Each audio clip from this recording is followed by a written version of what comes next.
देखिए, जिस तरह से दिल्ली के अंदर हवा जहरीली हो गई है, तो अब इसकी का सहारा है कि कम से कम सेहतमंद तो रहें, सेहत तो हमारी कायम रहे। दिल्ली के अंदर तो सांस लेना दूभर हो गया है। मेरी रात को भी आँख खुल गई, मुझे अजीब सफोकेशन हो रही थी बहुत ज़्यादा। हालांकि मैं विंडो खोल करके सोता हूँ, उसके बावजूद बहुत ज़्यादा सफोकेशन थी। तो मौसम का हालात है, और जिस तरह से दिल्ली के अंदर आज सोनिया जी ने भी लिखा है कि अरावली हिल्स के ऊपर अगर ये सारा का सारा ख़त्म हो जाएगा तो प्रदूषण तो और ज़्यादा हालात ख़राब करेगा दिल्ली के। इसलिए ऑक्सीजन लेके कम से कम अपने लंग्स तो ठीक रखें। क्या आप इसे गाड़ी में कैरी कर रहा हूँ, ज़रूरत कहीं पड़े लगा लें भाई, कम से कम थोड़ी सी साफ हवा तो मिले, ऑक्सीजन तो मिले, जो बॉडी के लिए सबसे ज़्यादा ज़रूरी है।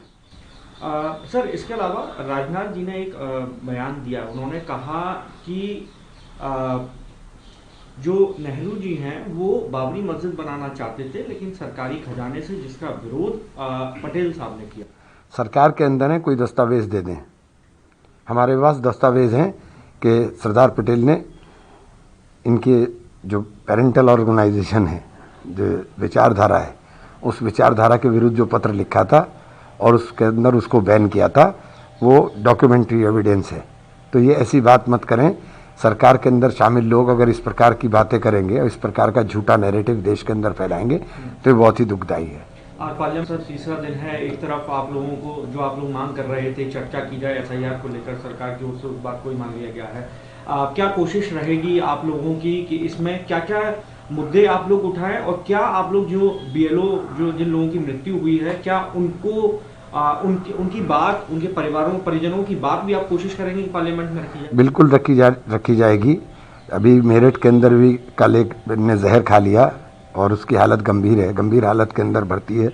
उसकी पत्नी का भी मैं देख रहा था इंटरव्यू कि किस प्रकार से उसको प्रताड़ित किया जा रहा था और दबाव के अंदर वो काम कर रहा था।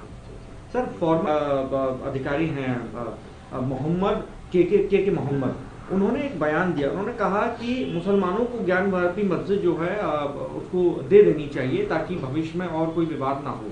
ऐसे बेवकूफ़ लोगों के बातों का मैं जवाब नहीं देता। मदनी साहब लगातार अपनी बयान दिया था सर जिहाद शब्द को लेकर।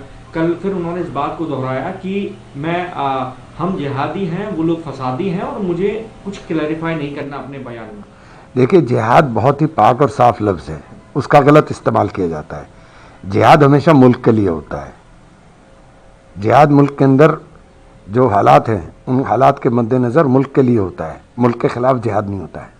एक आनंद रेड्डी जी ने एक बयान दिया है, जिसमें उन्होंने कहा कांग्रेस पार्टी 140 साल पुरानी है, पार्टी है, इसके अंदर अलग अलग तरीके के माइंडसेट है। साथ में उन्होंने हिंदुओं की जो भगवान हैं उनका जिक्र करते हुए कहा कि कितने भगवान हैं, कोई नॉनवेज खाता है, कोई वेज खाता है, कि किसी ने 2 शादी की है। इसको लेकर काफ़ी विवाद बन रहा है। रेवंत रेड्डी से माफ़ी की मांग की जा रही है। पता नहीं उन्होंने क्या बयान दिया, लेकिन इस तरह के शब्दों को देख करके तोल करके बोलना चाहिए।